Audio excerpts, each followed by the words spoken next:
एक चीज समझ लीजिए, ड्राइवर कितना ही अच्छा हो, अगर गाड़ी घटिया है तो यात्रा सुरक्षित हो सकती है क्या? जोर से बोलिए जरा।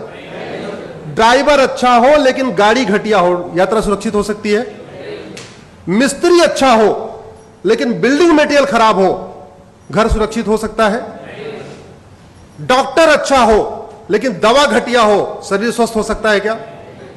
ऐसे ही शासक कितना ही अच्छा हो, कितना ही मेहनती हो, कितना ही ईमानदार हो, कितना ही राष्ट्रभक्त हो, लेकिन अगर कानून घटिया है, न्यायिक व्यवस्था जो है कमजोर पड़ गई है, तो याद रखिए न माओवाद कम होगा, न नक्सलवाद कम होगा, न अलगाववाद कम होगा, न धर्मांतरण कम होगा, न जिहाद कम होगा, न मजहबी उन्माद कम होगा, न कट्टरवाद कम होगा, न घूसखोरी कम होगी, न जमाखोरी कम होगी, न मिलावटखोरी कम होगी, न कालाबाजारी कम होगी, न नशा तस्करी कम होगी, न मानव तस्करी कम होगी, कुछ भी कम नहीं होगा।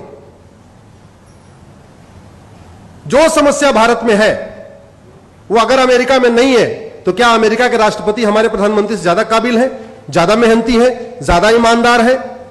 नहीं। डिफरेंस क्या है दोनों देशों में? कानून। That's it. केवल और केवल, केवल और केवल। और याद रखिए, अगर आप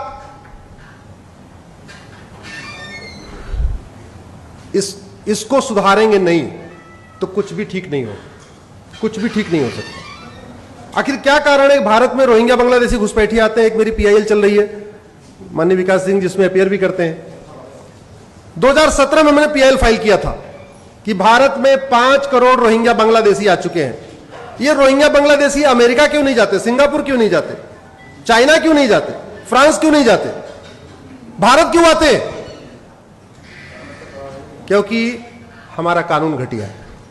हमारे यहां 1946 का फॉरेनर एक्ट चल रहा है, वो फॉरेनर एक्ट एकदम टीथलेस है, उसमें कोई दांत नहीं है। उन सबको पता है, बाहर वालों को, कि यहां घुस जाओ, एक बार घुस गए कोई दिक्कत नहीं। और जो सबसे बड़ी समस्या है, एक कड़वी सच्चाई आप इसको समझिए, घुसपैठिए घूस दे के आते हैं, घूस दे के आधार बनवाते हैं, घूस दे के राशन कार्ड बनवाते हैं, घूस दे के बर्थ सर्टिफिकेट बनवाते हैं, घूस दे के ड्राइविंग लाइसेंस बनवाते हैं, और घूस दे के वोटर आईडी बनवाते हैं। अब सवाल यह है कि भारत में लोग 2-2, 3-3 हजार रुपए दे के 5-5, 6, मतलब 10-12 हजार रुपए में 5-6 डॉक्यूमेंट तैयार करा लेते हैं। ऐसा अमेरिका सिंगापुर में क्यों नहीं करा लेते?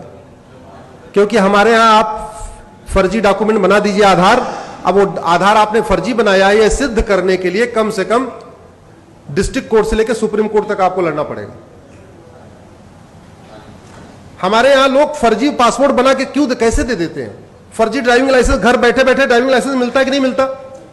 घर बैठे बैठे और वोटर आईडी आती है, घर बैठ के आपके आधार आता है, घर बैठ के आपका राशन, सारे डॉक्यूमेंट कैसे आ जाते हैं?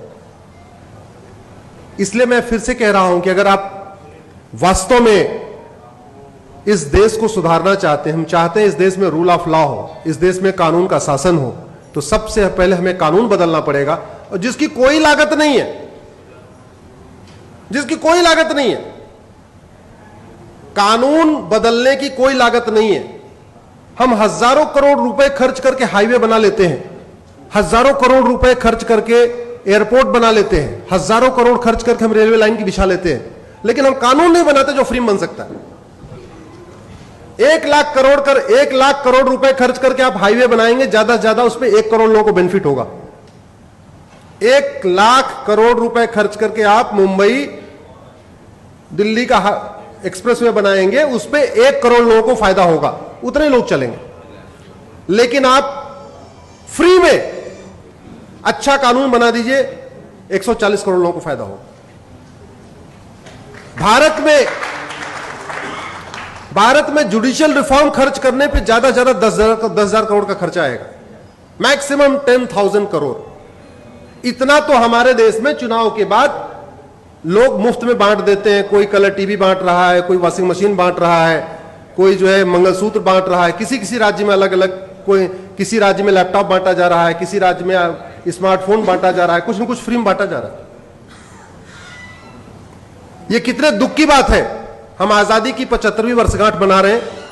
हमारा थाना आज भी अंग्रेजी कानूनों से चलता है, हमारी तहसील आज भी अंग्रेजी कानूनों से चल रहा है, हमारा जिला आज भी अंग्रेजी कानूनों से चल रहा है, हमारा हाई कोर्ट आज भी अंग्रेजी कानूनों से चल रहा है, हमारा सुप्रीम कोर्ट आज भी अंग्रेजी कानूनों से चल रहा है। हम इतने सक्षम नहीं हुए कि हम अपना कानून अपने हिसाब से वर्तमान रिक्वायरमेंट के हिसाब से बना ले। मंगल पे जाने की तैयारी, चंद्रमा पे पहुंच गए, मंगल पे तैयारी चल रही है।